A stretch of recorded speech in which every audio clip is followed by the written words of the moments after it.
Bonjour, voici la correction du CEAD Mathématiques 2022. Aujourd'hui, je vais corriger les questions 1, 2 et 3. Quand on a une question comme ça, il est plus facile d'écrire les coordonnées de chaque point ici sur le graphique pour pouvoir répondre aux questions après. Les coordonnées, il faut écrire des parenthèses, un point virgule, et ensuite il faut imaginer qu'on ait un facteur qui doit livrer un colis à la personne E. Le facteur marche sur l'axe des X. Donc, il s'arrête au numéro A. Donc, l'abscisse, c'est A. Ça s'appelle l'abscisse. Ça se lit sur l'axe des X. Ensuite, le facteur, une fois qu'il est entré dans le building A, doit pousser sur l'ascenseur pour aller à l'étage 4. 4, c'est l'ordonnée et ça se lit sur l'axe Y. On va faire pareil pour tous les autres points. Donc, on a le point G ici. Donc, il faut aller au 3 en abscisse et A ordonnée. Le F, 2 en abscisse, 0 en ordonnée. Il n'est pas monté, il est au sol, rez-de-chaussée. Alors, on a aussi ici le point C. Il est au moins 2. On lit sur l'axe X. Et moins 4. Le B.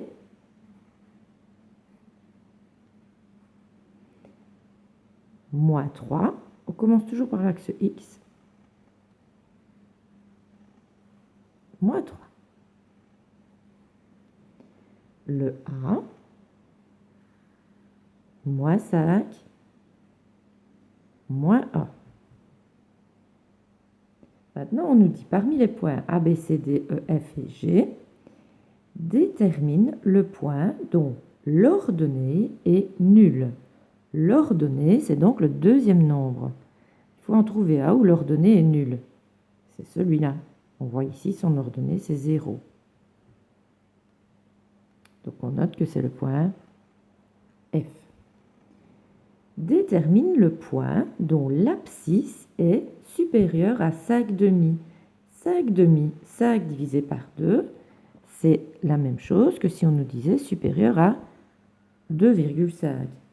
Donc, on regarde l'abscisse, c'est-à-dire le premier nombre. Le premier nombre doit être plus grand que 2,5.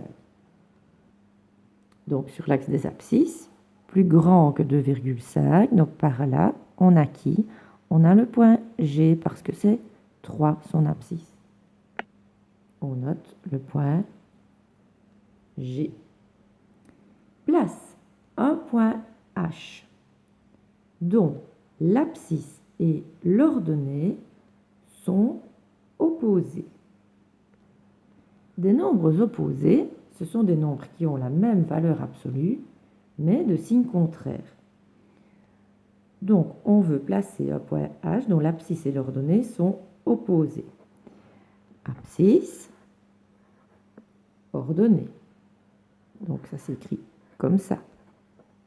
Opposé, je peux avoir moins 1 et 1. Mais je peux aussi choisir moins 2, 2. J'ai dit moins 1, 1, j'aurais pu dire A et moins 1. Ou 2 et moins 2. Etc. 3 et moins 3. Moins 3 et 3. Donc, ici, vous pouvez avoir tous mis n'importe lequel des points dont je parle ici. Donc moi, pour vous montrer où vous pouvez avoir mis votre réponse, je vais en tracer plusieurs. Donc, il est mis moins 1, 1. Moins 1, 1, c'est là. Donc, si vous avez mis votre point H ici, vous avez juste. Vous avez pu le mettre à moins 2, 2. Moins 2, 2. C'est juste aussi. À 1 moins 1. 1 moins 1. À 2 moins 2. 2 moins 2. à 3, moins 3, à 4, moins 4, à 5, moins 5, à moins 3, 3, à moins 4, 4. Donc, tant que vous avez mis votre point sur la ligne ici, sur la droite ici, bien vous avez juste. N'oubliez pas que quand vous placez votre point, vous l'appelez H. Je vais en appeler un seul H, mais tous mes points peuvent être le point H.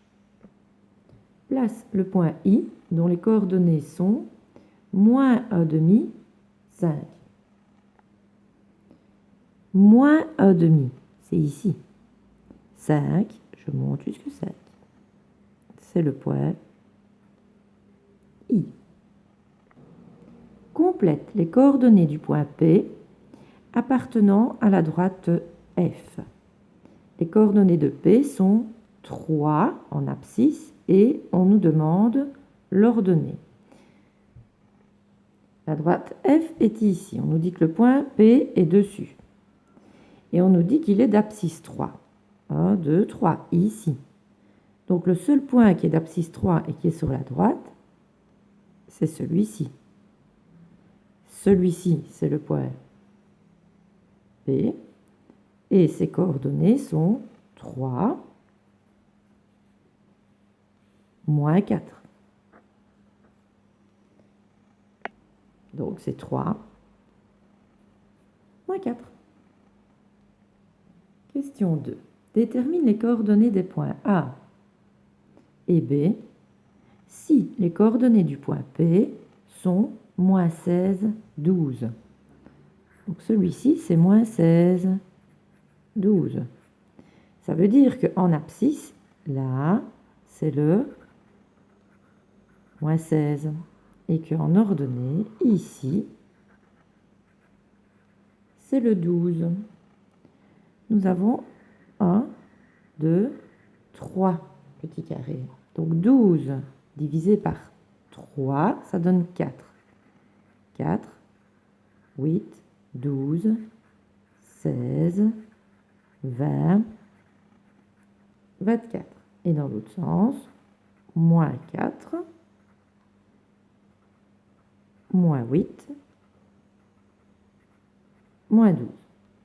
Ici, 1, 2, 3, 4. 16 divisé par 4, ça fait 4. Donc on est ici au moins 4, moins 8, moins 12. Dans l'autre sens, 4, 8, 12, 16, etc. Donc on nous demande les coordonnées du point A. Ben, le point A, il est au 8, 20. Et le point B au 4, moins 8.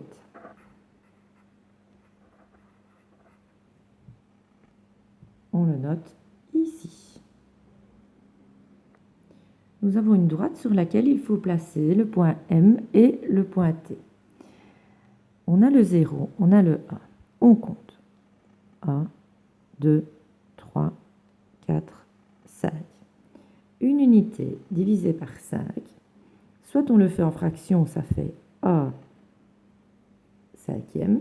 Et puis on va continuer à compter en 2 cinquièmes, 3 cinquièmes, 4 cinquièmes, 5 cinquièmes, 6 cinquièmes, 7 cinquièmes. Ah, 7 cinquièmes, je viens déjà de trouver le point T. Ou alors je me dis, une unité divisée par 5, en nombre décimal, ça fait 0,2. 1 euro, c'est 5 pièces de 20 cents. Donc ici, on a le 0,2, 0,4, 0,6. Et dans l'autre sens, moins 0,2, moins 0,4, moins 0,6, moins 0,8, moins 1. Là, c'est le moins 1. Moins 2. Moins 2,2. Donc ici, c'est le moins 2,4. On est au point M. Voilà pour aujourd'hui.